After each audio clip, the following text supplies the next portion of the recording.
भागलपुर के इसाकचक थाना क्षेत्र के भीकनपुर मोहल्ले में गर्म दूध करने के दौरान गैस सिलेंडर में आग लग गई। देखते ही देखते आग ने विकराल रूप ले लिया और गैस सिलेंडर में भयानक विस्फोट हो गया, जिससे घर का एक कमरा बुरी तरह से क्षतिग्रस्त हो गया। वहीं गृहिणी को भी आग ने अपने चपेट में ले लिया, जिससे वो भी घायल हो गई। मोहल्ले के लोगों के द्वारा अग्निशमन विभाग को आग लगने की सूचना दी गई, जिस पर अग्निशमन की 3 गाड़ियों ने आग पर काबू पाया। मकान शिक्षक विजय कुमार का बताया जा रहा है। आग लगने की सूचना मिला कि इसे गैस सिलेंडर में फट गई है। हाँ।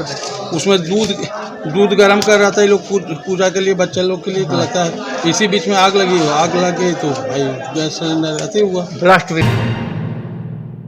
भागलपुर के सराय के वाजिद अली गली में एक लॉज में संदिग्ध अवस्था में एक युवक का शव बरामद किया गया। मृतक युवक की पहचान 17 वर्षीय गौतम कुमार के रूप में हुई है, जो नवगछिया के लतड़ा का रहने वाला है। गौतम 12वीं का छात्र था, पिछले 1 वर्ष से लॉज में रहता था। रूममेट प्रिंस ने बताया कि रात में पता नहीं कितने बजे रूम पर आया, सुबह 9 बजे देखा तो उसे मृत पाया। युवक ने फंदे से अपनी जीवन लीला समाप्त कर ली थी, जिसके बाद परिजन व पुलिस को सूचना दी गई। मौके पर पुलिस पहुंचकर मामले की छानबीन कर रही है। वहीं परिजनों का कहना है कि यह हत्या है। गेट खुला हुआ है, दोनों पैर भी इसका नीचे लटका हुआ है। इससे लग रहा है कि हत्या है, इसकी जांच होनी चाहिए। मृतक छात्र का फोन रूम से नीचे फेंका हुआ था, उसके बाद उसे लाया गया। मृतक का फोन व उसके रूममेट का फोन पुलिस ने ले लिया है। फोन की जाँच होने के बाद ही मौत का राज खुल पाएगा। सूत्रों की माने तो बताया जा रहा है कि प्रेम प्रसंग में ये घटना हुई है। फॉरेंसिक टीम भी जांच कर रही है। पुलिस कई बिंदुओं पर जांच कर रही है। राहुल गांधी की सदस्यता छीनने के बाद अब 22 अप्रैल तक बंगला खाली करने को कहा गया है, जिसको लेकर कांग्रेस विधायक सह कांग्रेस विधानमंडल दल के नेता अजीत शर्मा ने केंद्र सरकार पर पलटवार करते हुए कहा कि केंद्र सरकार की यह घिनौनी राजनीति है। कांग्रेस के सबसे बड़े नेता को इस तरह से सदस्यता रद्द कर देना और उसे बंगले से वापस निकलने का नोटिस जारी करना, यह कहीं से सही नहीं है। इस बाबत अजीत शर्मा ने अपने बयान में कहा कि राहुल गांधी के पास अपना कोई बंगला नहीं है, वो सिर्फ और सिर्फ जनता की सेवा में लगे रहते हैं। हम सभी कांग्रेसी राहुल गांधी को बंगला देने के लिए तैयार हैं। वहीं अजीत शर्मा ने कहा कि मैं अपना मकान देने के लिए राहुल गांधी को तैयार हूं। मेरे पास दिल्ली, पटना व भागलपुर में मेरा अपना मकान है। वो चाहे जहां रहना चाहे वो रह सकते हैं। लेकिन प्रधानमंत्री नरेंद्र मोदी की सरकार का यह फैसला कहीं से सही नहीं है। इतने बड़े नेता को इस तरह जलील किया जा रहा है। आप ये बताइए, जनता किसी भी सांसद और कभी किसी विधायक को क्यों चुनती है? जनता की आवाज बनने के लिए, जनता की कठिनाई जो है सदन में उठा के उसको ठीक कराने के लिए। लेकिन अब तो हद हो गया, इनकी सदस्यता समाप्त कर दी गई। आपको बता दें, राहुल गांधी जी ने 13 अप्रैल 2019 को कर्नाटक में एक चुनावी भाषण दिया था। 16 अप्रैल 2019 को भाजपा विधायक पूर्णेश मोदी गुजरात के सूरत में शिकायत करते हैं कोर्ट में। 7 मार्च 2022 शिकायतकर्ता अपने ही केस में हाई कोर्ट से स्टे मांग करता है और उनको हाई कोर्ट स्टे दे देता है। फिर अचानक जब राहुल गांधी जी मोदी और अडानी के संबंध का सदन में भाषण देते हैं, फिर वो 16 फरवरी 2023 को शिकायतकर्ता गुजरात हाई कोर्ट में अपने स्टे के रिक्वेस्ट को वापस लेता है। 27 फरवरी 2023 को ट्रायल कोर्ट में सुनवाई फिर शुरू होती है। 1 वर्ष बाद फिर वो स्टे वापस लेता है। राहुल गांधी जी ने जो केस किया था उसमें आखिर क्यों कर रहा है? जैसे ही उन्होंने सवाल उठाया मोदी जी और अडानी के संबंध को, उसने स्टे वापस लिया।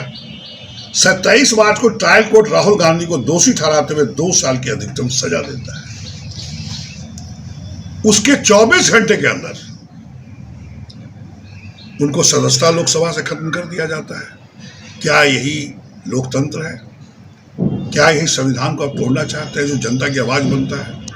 और उसके बाद आप बंगला खाली करने के लिए 22 फरवरी को कह देते हैं। 22 अप्रैल तक आप बंगला खाली कीजिए। इन्होंने अपने पैटर्नल जो प्रॉपर्टी था वो देश के हित में, देश के लिए उन्होंने दान में दे दिया। उनके पास कोई अपना बंगला नहीं है, वो तो सरकारी बंगले में रहते थे। हम सभी कांग्रेस जन तैयार है उनको मकान देने के लिए। मैं एक विधानमंडल दल का नेता अजीत शर्मा भागलपुर से विधायक है, मैं भी कहता हूँ आपको दिल्ली में मकान मेरा है, वहाँ रहना चाहते हो, पटना में मकान है, वहाँ रहना चाहते हैं आदरणीय राहुल गांधी, भागलपुर में मेरा मकान है, वहाँ रहना चाहते हैं, हम लोग उनको मकान देने को तैयार हैं। और नरेंद्र मोदी जी को यह बता दें, हर कार्यकर्ता देने को तैयार है। आप जो कर रहे हैं वो देश की जनता देख रही है। आप एक नेता को, कांग्रेस के बड़े नेता को, सबसे बड़े नेता वो है, उनको आप सदस्यता खत्म करते हैं, बंगला खाली करा रहे हैं। ये जनता देख रही है और एक एक कार्यकर्ता देने को तैयार, और मैं भी अपना मकान उनको रहने के लिए देने को तैयार हूं। यह मैं आपके माध्यम से पूरे देशवासियों को कहना चाहता हूं और नरेंद्र मोदी जी को भी कहना चाहता हूं, आपके इस करने से कुछ नहीं होगा। हम लोग एक एक वर्कर, एक एक जनता देश की राहुल गांधी को घर देने के लिए तैयार है, उनको सदस्यता।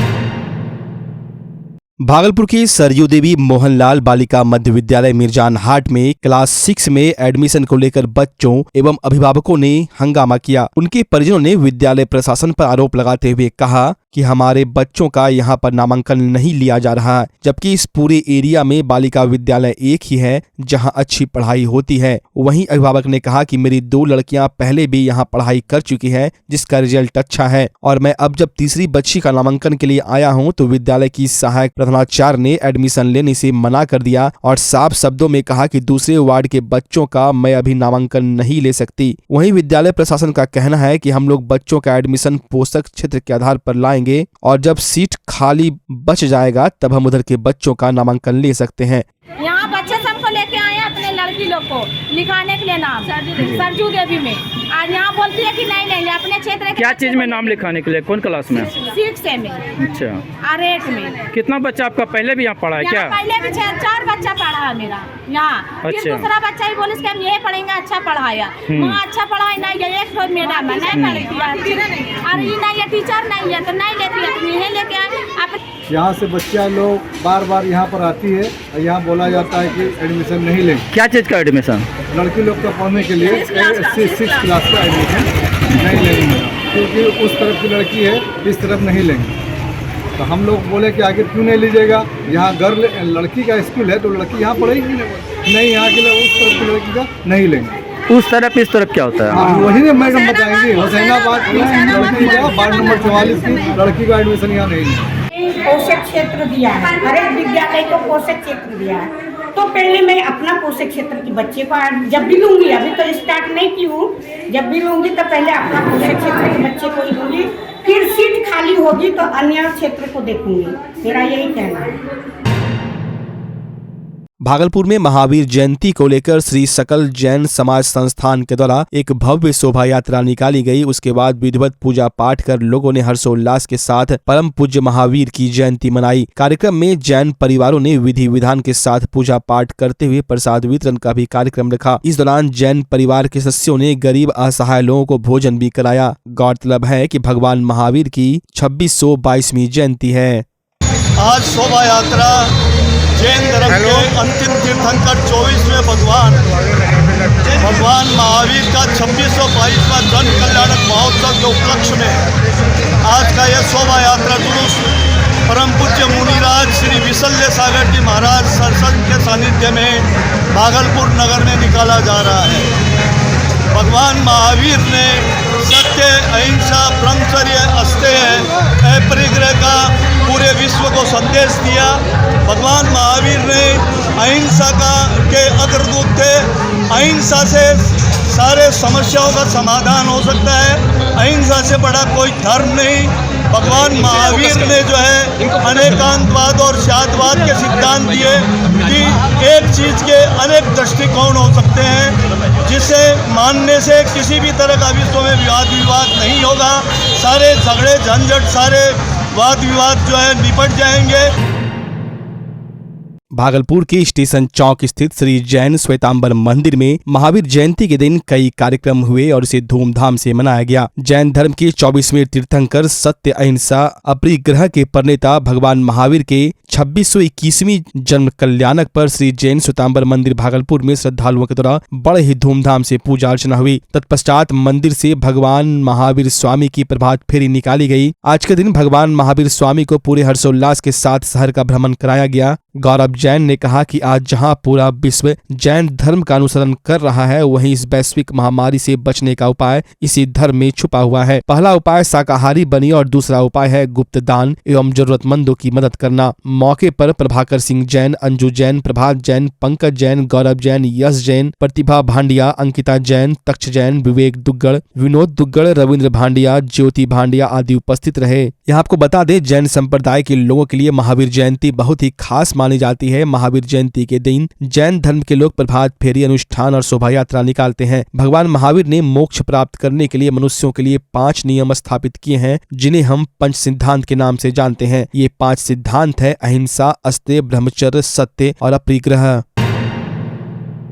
प्रदेश कांग्रेस अप्रैल महीने में जय भारत सत्याग्रह आंदोलन चलाएगी। राहुल गांधी की सत्ता समाप्त करने, प्रधानमंत्री के साथ अडानी अंबानी के रिश्तों पर सदन में विपक्ष को नहीं बोलने देने और प्रधानमंत्री के तानाशाही रवैये के खिलाफ राज्य के सभी जिलों और प्रखंडों में प्रदर्शन किया जाएगा। कार्यक्रम की सफलता को लेकर कांग्रेस के प्रदेश प्रभारी राजकिशोर सिंह भागलपुर पहुंचे और उन्हें कांग्रेसियों ने अंग वस्त्र व पुष्प कुछ देकर स्वागत किया। वहीं भागलपुर इकाई के कांग्रेस के जिला अध्यक्ष परवेज जमाल ने कहा कि प्रधानमंत्री मोदी के निरंकुश नीति में विपक्ष के लोगों को प्रताड़ित करना अब बर्दाश्त नहीं होगा। इसको लेकर गांव-गांव और जन-जन तक लोगों को जागरूक किया जाएगा और गीत संगीत व नुक्कड़ नाटक के जरिए लोगों को मोदी जी के निरंकुश नीति को बताने का काम करेगी। कार्यक्रम के दौरान दर्जनों कांग्रेसी कार्यकर्ता मौजूद थे।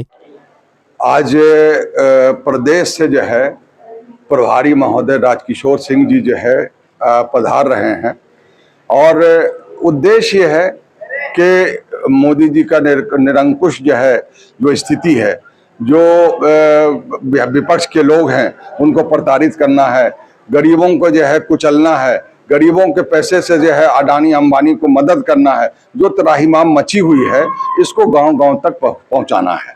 और इसी क्रम में प्रभारी महोदय आ रहे हैं जो इस जो भारत जो है यात्रा हम लोग की जो है निकली थी और आज जो है हम भारत जो है सत्याग्रह के नाम पर जो है एक ये जो है कार्यक्रम चला रहे हैं, जहां हम लोग जो है कांग्रेस को जो है के नीति से जो है अवगत कराएंगे लोगों को और मोदी जी के जो है दुरपचार जो हो रहा है, जो गलत नीति हो रहा है, जो है ये कर रहे हैं मोदी जी जो है गलत काम कर रहे हैं, उसका भंडा फोड़ना है। तमाम जो है गांव देहात में जाकर के जो है चौक चौराहे पर देहातों में जाकर के जो है खेत खलियान में जाकर जो है हर बूथ पर जाके जो है इसके बाद ये प्रोग्राम हम लोग का चलता रहेगा। राष्ट्रीय सफाई मजदूर संघ जिला इकाई भागलपुर के दौरान नगर निगम परिसर में नगर आयुक्त, मेयर, उप मेयर के खिलाफ जमकर प्रदर्शन किया गया। राष्ट्रीय सफाई मजदूर संघ जिला इकाई भागलपुर के अध्यक्ष ने कहा कि हमारी मांगे हैं कि हम लोग वर्षों से नगर निगम की सेवा कर रहे हैं, उस पर विचार किया जाए और नगर निगम में जो पद रिक्त है उस पर अस्थायी नियुक्ति की जाए। हम लोग वर्षों से नगर निगम के लिए काम कर रहे हैं, लेकिन हम लोगों को अस्थायी नहीं होने के चलते काफी परेशानियों का सामना करना पड़ता है। यह कहीं से सही नहीं है। प्रदर्शनकारियों ने नगर आयुक्त योगेश सागर के खिलाफ जमकर नारेबाजी की। वहीं मजदूर संघ के अध्यक्ष राजेश हरी ने कहा, हम लोगों की संख्या अभी यहाँ प्रदर्शन स्थल पर कम है क्योंकि हमारे सहकर्मी करू हरी का हार्ट अटैक से देहांत हो गया और इसका मुख्य कारण यही है कि जब कारू हरी नगर आयुक्त के पास अपनी फरियाद लेकर पहुंचे तो नगर आयुक्त ने साफ तौर पर मना कर दिया, जिसके चलते वहीं पर हार्ट अटैक आने से तबियत बिगड़ गई और घर जाने के बाद उनकी मृत्यु हो गई। हम सफाई मजदूर हैं, नगर निगम सफाई मजदूर हैं, वर्षों से हम लोग कार्य करते हुए आ रहे हैं और जब हम लोग का ग्राउंड बना जाता है तो यहाँ बीच में जो हम लोग का नगर निगम का नगर आयुक्त, हमारे महापौर मोदिया, ये सब जो है किसी भी तरह से और सोर्सिंग का लाने का रचना रचाया जाता है। तो हम कहना चाहते हैं नगर निगम का, हम नगर प्रशासन से, महापौर मोदिया से कि आप और सोर्सिंग लाइए, पर हमारे जो पूर्व में जो रैंकी पंच शिवम का जो काटी गई EPF का राशि है वो हमें भुगतान करा दें और हमारे जो रिक्त पर जो खाली पड़ा हुआ उस पर समायोजन कर दे। बाकी शेष जो बचते हैं उस शेष को जो है अपना जो है समायोजन करके डेली बेस पे फ्रेश बहाली लें और सोर्सिंग में, जिस तरह से पटना में हम लोग का हेड ब्रांच है, जिस तरह से वहाँ पे 4 भाग में जो सफाई मजदूर का रखे हैं।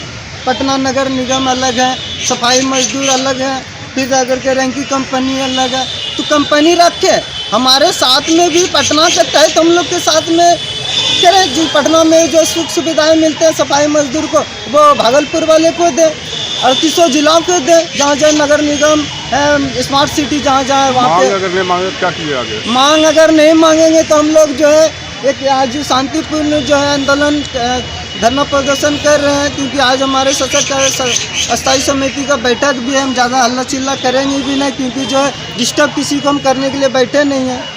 हम अगर यदि मांग नहीं करेंगे तो उनके लिए आगे हम औजार बंद आंदोलन करेंगे।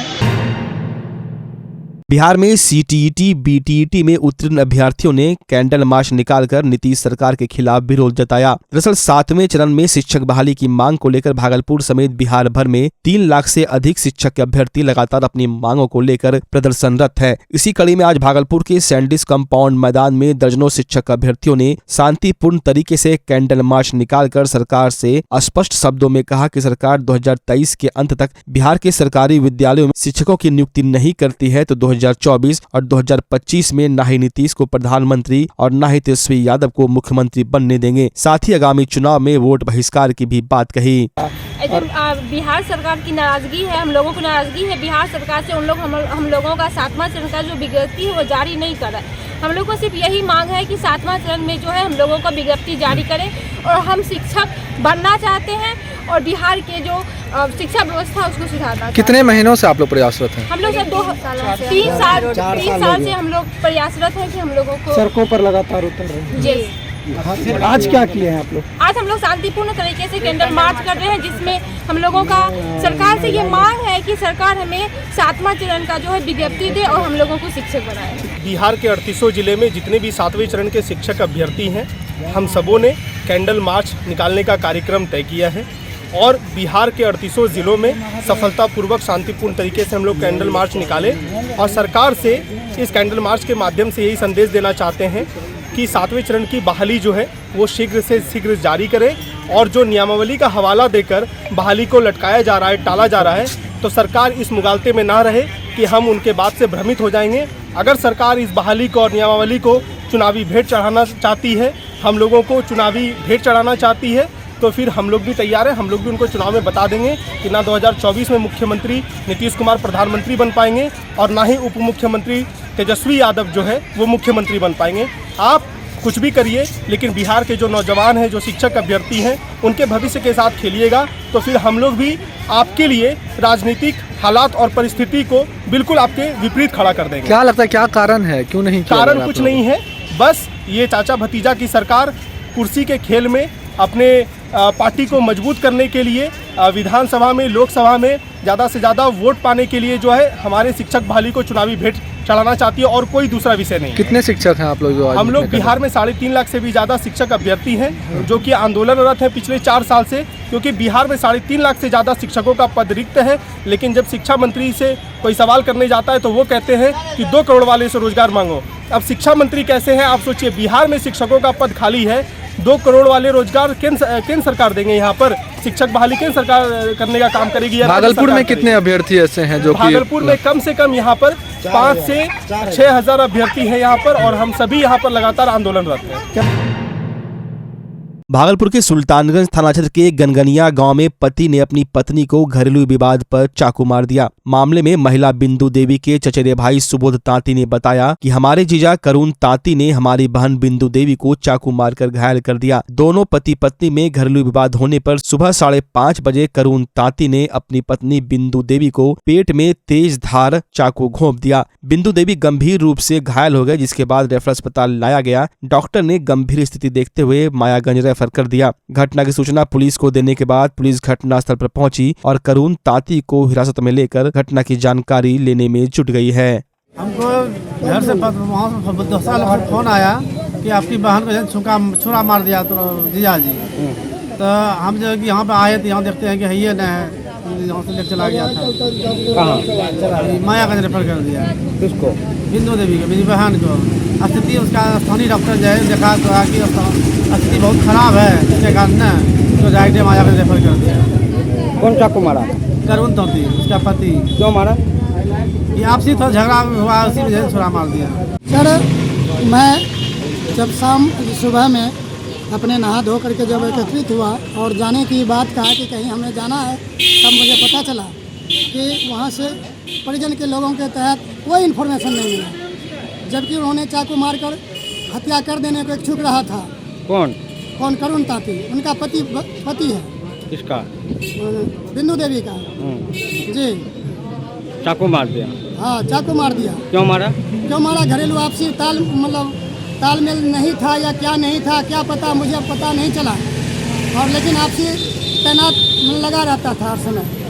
लेकिन आज पता चला कि चाकू मार करके उसे मार देने पे छुप ठा के मार करके हत्या कर देने की चाहता था, लेकिन मरा नहीं। भगवान इत्तेफाक रहा भगवान का ओर से कि वो रेफरेंस मायागंज हो चुका है। अब तक मैं उनसे मुलाकात भी नहीं हो पाया।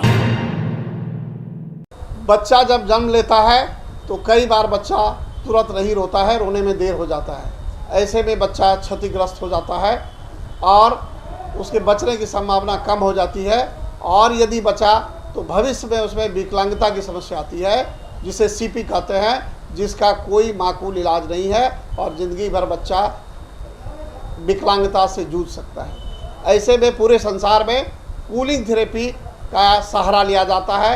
जन्म से ठीक 6 घंटा के अंदर यदि उसको कूलिंग थेरेपी दिया जाए तो उससे उसका सीपी की समस्या कम होती है और बचने की भी संभावना बढ़ती है। पहली बार बिहार झारखंड में आपके शहर के स्नेह नवजात शिशु बाल सेवा केंद्र में यह मशीन उपलब्ध है। कभी भी ऐसी बात हो कि बच्चा रोने में विलम्ब हो गया तो आप स्नेह नवजात शिशु बाल सेवा केंद्र में ज़रूर संपर्क करें।